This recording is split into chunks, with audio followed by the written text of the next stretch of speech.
Tonight, you're about to close your eyes, but your mind won't let you, because the moment the world goes quiet, fear gets loud. Fear of losing someone, fear of failing, fear of tomorrow. In daylight, you can hide it behind work and noise, but at night, it comes back. The Buddha taught fear grows when the mind leaves the present and gets trapped in future stories. Like a traveler in a dark forest, every shadow feels like danger, yet most of it is imagination. Tonight, I'll show you 6 Buddhist lessons to quiet the mind and sleep in peace. What you feel right now will not stay. The Buddha called this truth Anicca, impermanence. Long ago, a traveler was caught in a violent storm on a mountain path. Thunder shook the sky, rain soaked his clothes, fear filled his chest, and in the darkness, he became convinced this storm will never end. Nearby, an old monk smiled and asked, "Look carefully, has any storm ever stayed forever?" So the traveler waited. Hour by hour, the rain grew lighter, the thunder faded, and eventually, the clouds parted. The monk said, "Your fear is like this storm. It feels endless while you are inside it, but nothing in this world remains the same. Tonight, remember the fear you carry before sleep is not permanent. Like every storm before it, it will pass. No emotion lasts forever." That is what the teacher wanted the traveler to see. The storm terrified him, not only because it was strong, but because he believed it would never end. Yet as the hours passed, the rain softened, the thunder grew distant, and slowly, the sky began to change. The monk said, "Your fear is like this storm. While you are inside it, it feels endless. But nothing in this world stays the same. This is Anicca, impermanence. Fear is not your true self. It is only a temporary weather pattern moving through the mind. Tonight, remember, what you feel right now is not permanent. Like every storm before it, it will pass. Tonight, do not fight your fear. Fighting it is like trying to push down a wave, only to have it rise even higher. Instead, become the observer. Close your eyes and notice where the fear lives in your body. Is it a tight chest, a heavy stomach, a restless heartbeat? Now name it quietly. Fear is here.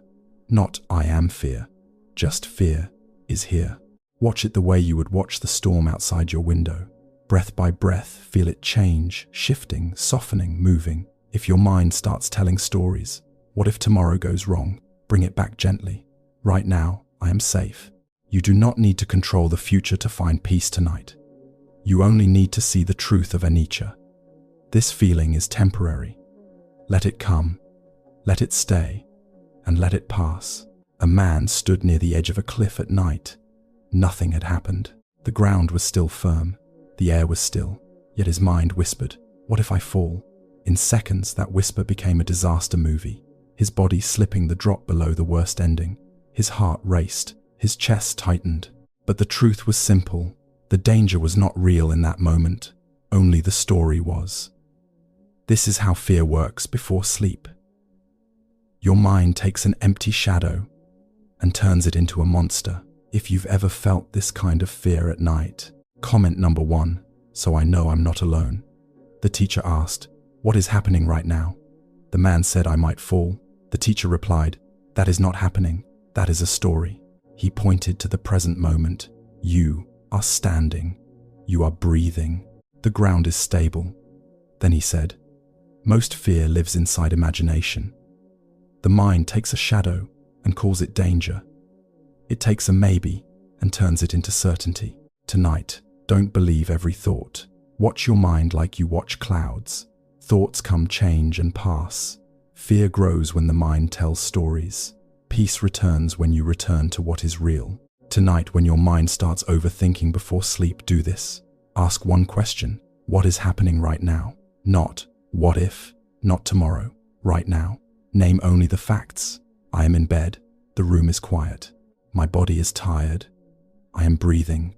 Now notice the second layer, the story. What if I lose them? What if I fail? What if something goes wrong?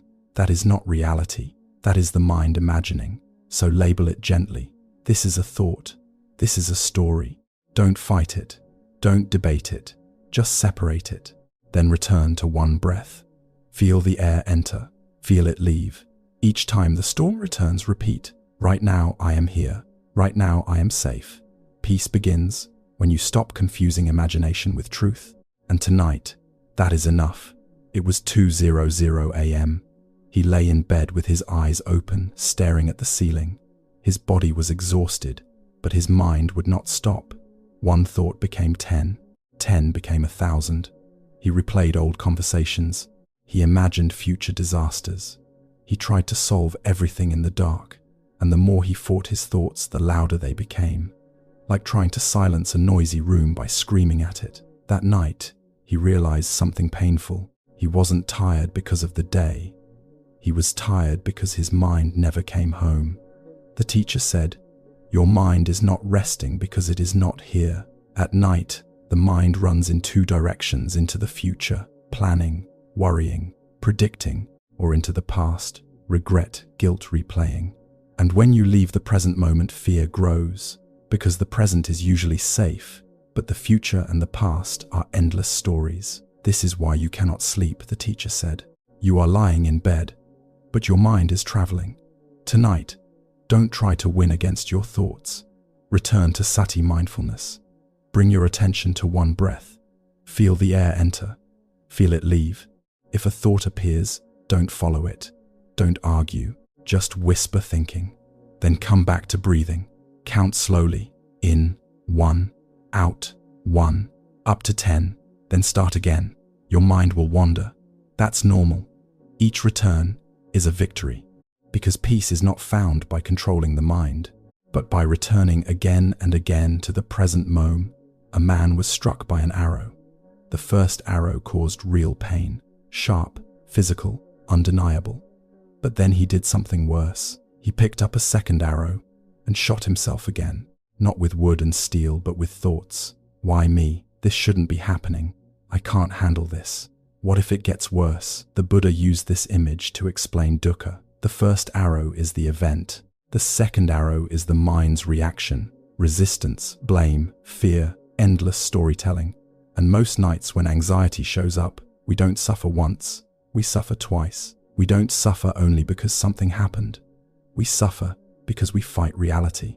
Pain becomes suffering when the mind says, "This must not be here." The event may be small, a message unanswered, a mistake, a memory, but the mind adds weight by arguing with it, replaying it, judging it, predicting doom.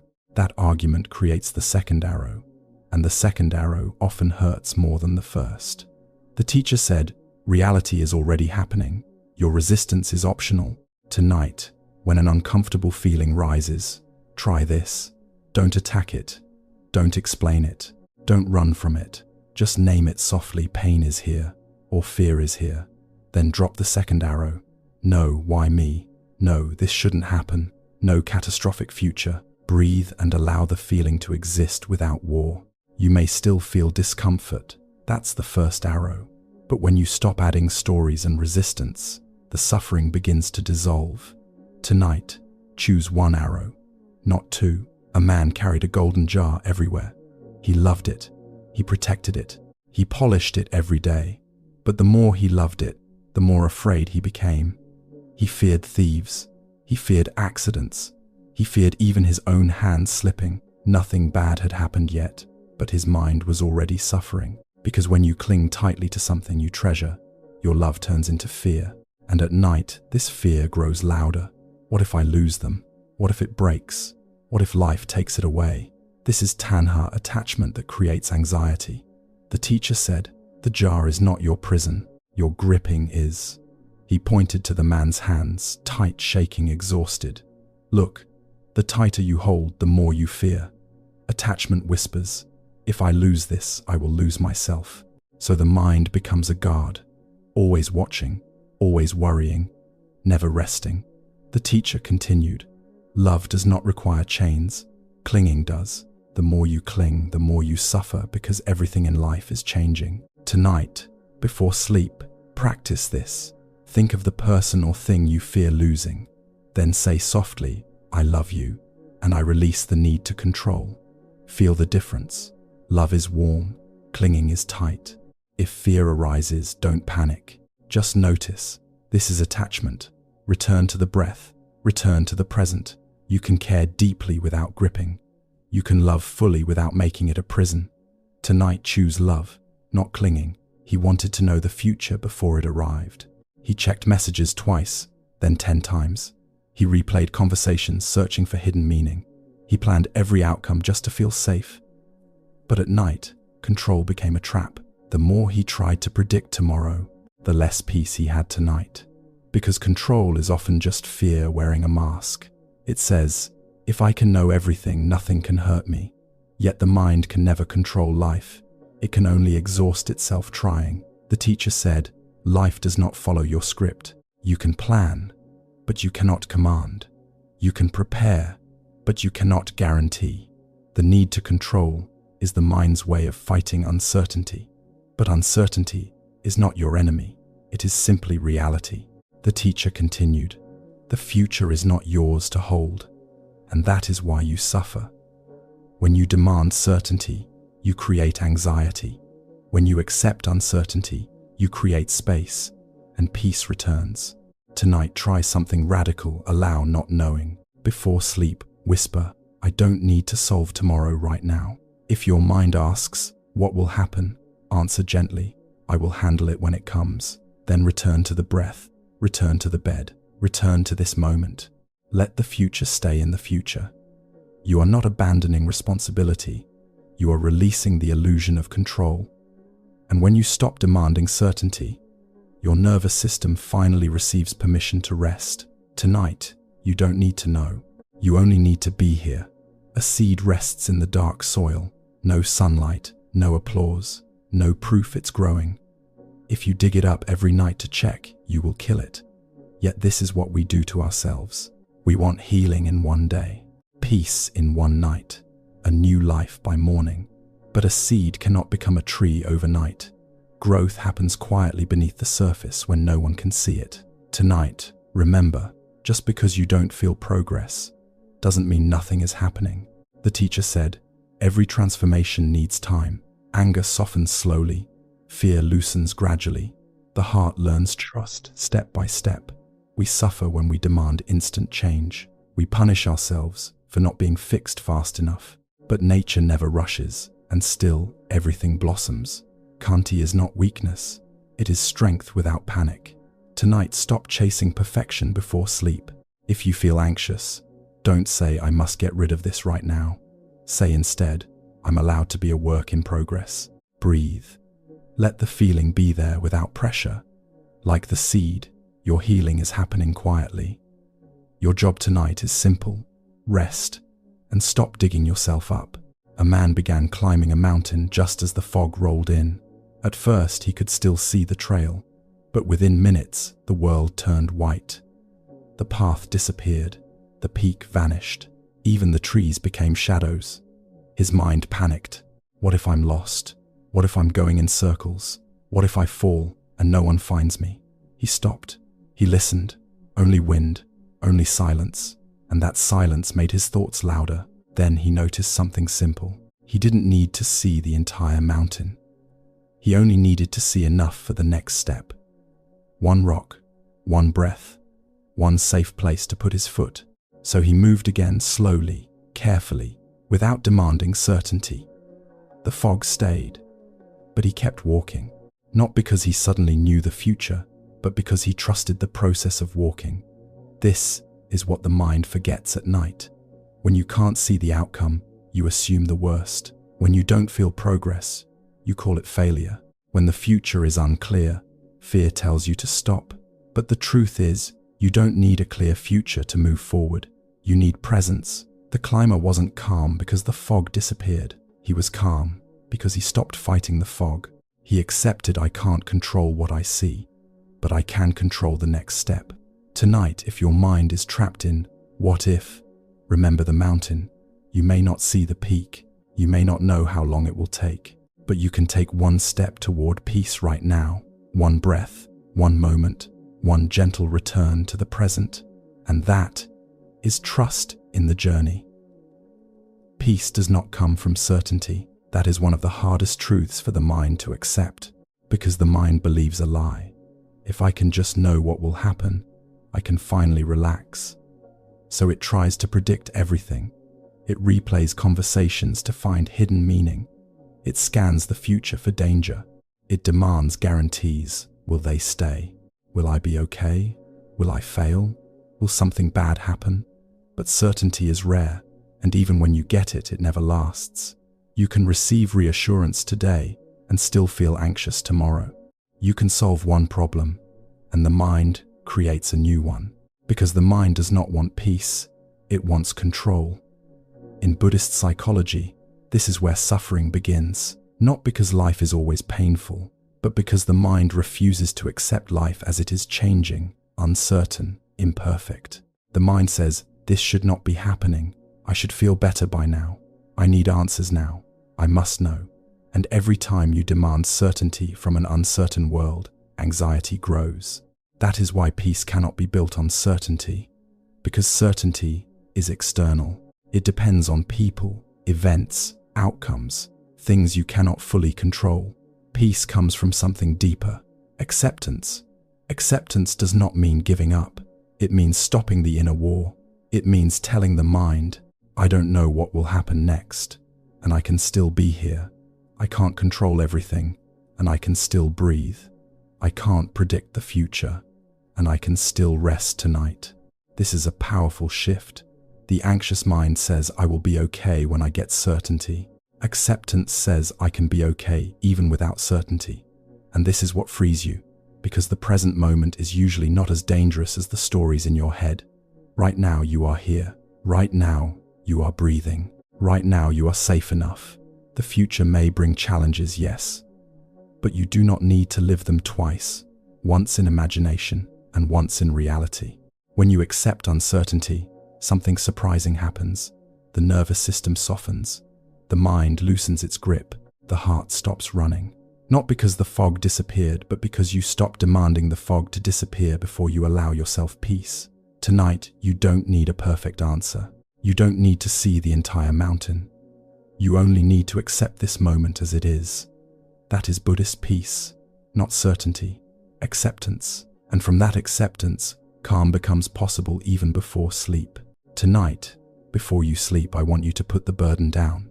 Not forever, just for tonight. Because most of what exhausts you is not your life. It is the weight your mind keeps carrying. So let's gather the 6 Buddhist lessons we've walked through like 6 lanterns in the dark. First, Anicca, impermanence. Fear feels endless when you are inside it, like a storm on a mountain. But nothing stays the same. No emotion lasts forever. The wave rises and it falls. Second, see fear clearly. Most fear is not a fact. It is a story. A maybe dressed up as certainty. A shadow turned into a monster by imagination. Third, Sati, mindfulness. When the world goes quiet, the mind runs to the past and the future. But peace lives only here in this breath. In this moment. Each time you return, you come home. Fourth, let go of attachment. The tighter you cling to what you love, the more afraid you become of losing it. Love does not require chains. Clinging does. You can care deeply without gripping until you bleed. Fifth, Khanti, patience. Healing is not instant. A seed does not become a tree overnight. If you keep digging yourself up to check progress, you destroy what is growing. Transformation needs time. Sixth, acceptance. Peace does not come from certainty. It comes from surrender, from allowing life to be uncertain without declaring war on reality. Now, take all 6 lessons and make them simple times. Fear is temporary. Thoughts are not always true. Come back to the present. Love without clinging. Grow without rushing. Accept what you cannot control. You don't need to fix your whole life tonight. You only need to stop adding the second arrow, the extra suffering created by resistance, blame, and endless what if. So tonight, set the burden down, let the storm pass, let the mind quiet, let the heart rest. Just for tonight. Now let's do a short relaxation meditation before sleep. Lie down comfortably, let your body become heavy. Start with your face, unclench your jaw, soften your tongue, relax the muscles around your eyes. Drop your shoulders, let your hands open, let your stomach loosen, let your legs sink into the bed. Now bring your attention to breathing slow and gentle. Inhale through your nose for 4, Hold for 2. Exhale slowly for 6. Again, inhale 4. Hold 2. Exhale 6. With every exhale, imagine releasing weight from your chest, like setting down a backpack you've carried all day. If thoughts appear, don't fight them. Don't follow them. Just notice, thinking, and let them float away like clouds. Return to one simple phrase on the out-breath. Let go. Let go of tomorrow. Let go of the past. Let go of needing to understand everything tonight. If your mind says, "But what if?" answer softly. Not now. Come back to the breath. Come back to the body. Come back to the present. Stay here for a few more slow breaths. You are safe enough to rest. You are allowed to sleep, and you don't need to carry the world into the night. Tonight, before you sleep, I want to tell you something you may have never heard in a gentle way. Fear is not your enemy. Fear is your teacher. Most people treat fear like a monster, something to fight, suppress, run from, or fix. But every time you fight fear, you secretly tell your mind, this feeling is dangerous, and the nervous system becomes even more tense. What if we try a different approach? What if fear is not here to destroy you, but to reveal you? Fear shows you what you value. If you fear losing someone, it means you love. If you fear failure, it means you care about growth. If you fear the future, it means you want safety. Fear is not proof that you are weak. Fear is proof that something matters to you, but fear becomes suffering when you misunderstand it. When you believe fear is the truth, it controls you. When you believe fear is a warning of certainty, it traps you in endless what if. Yet fear is often only a message, not a prophecy. So tonight, don't attack your fear. Sit with it like you would sit with a child who is shaking in the dark, and ask it softly, what are you trying to protect? What are you trying to tell me? What do you need right now? You might notice something surprising. Fear doesn't want more thinking. It wants presence. It wants reassurance. It wants compassion. Fear cannot survive long under clear awareness, because when you stop treating fear like an enemy, it has no war to feed on. Tonight, practice this simple shift. Instead of saying, I must get rid of this fear, say, fear is here, and I can still breathe. Instead of something is wrong with me, say, my mind is trying to keep me safe. Instead of, this feeling will never end, say this too will pass. This is not denial. This is wisdom. You are not becoming passive. You are becoming free. And when fear appears again, because it will, don't be disappointed. Just remember, a teacher returns until the lesson is learned. So let fear teach you tonight, then let it go. You don't need to solve your whole life before sleep. You only need to stop turning the night into a battlefield. Close your eyes. Let the body rest. Let the mind soften. Let fear become a teacher, not a tyrant. And if tonight, even for a moment, you choose peace over worry, you are already winning. Before you sleep, I want to leave you with something simple and something real. Most people think peace is a destination. They believe one day they will finally arrive at a calm mind, a calm heart, a calm life. But Buddhist practice teaches a different truth. Peace is not a place you reach once. Peace is a habit you build breath by breath, day by day, night by night. That is why this channel exists. If tonight's message helped you even a little, if it gave you a moment of space inside the fear, a small silence inside the noise, then don't let it end here. When the mind is anxious, it doesn't need more pressure. It needs a steady path. It needs repetition. It needs gentle reminders that you are not alone in this struggle. So I invite you to subscribe to Buddhist Meditation. This channel is designed for the nights when your mind won't stop, for the moments when you lie in bed and your thoughts start racing, for the nights when the world is quiet but your inner world feels loud, for the times you feel stuck in fear, stuck in regret, stuck in uncertainty, stuck in the need to control what cannot be controlled. Here, you will find short Buddhist lessons that bring clarity without overwhelming you.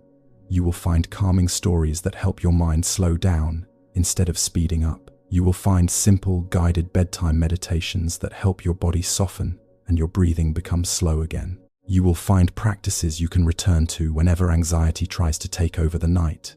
Because the truth is, you don't need a perfect life to rest. You need a mind that knows how to return. And that return is a skill. Some days you will return easily. Some nights you will return again and again. But every return matters. A single breath can change the entire direction of your mind. A single moment of awareness can break a loop of overthinking. A single act of acceptance can remove the second arrow of suffering. That's why I post consistently, so you have something steady to come back to. If you subscribe, you're not just subscribing to videos. You're choosing a practice.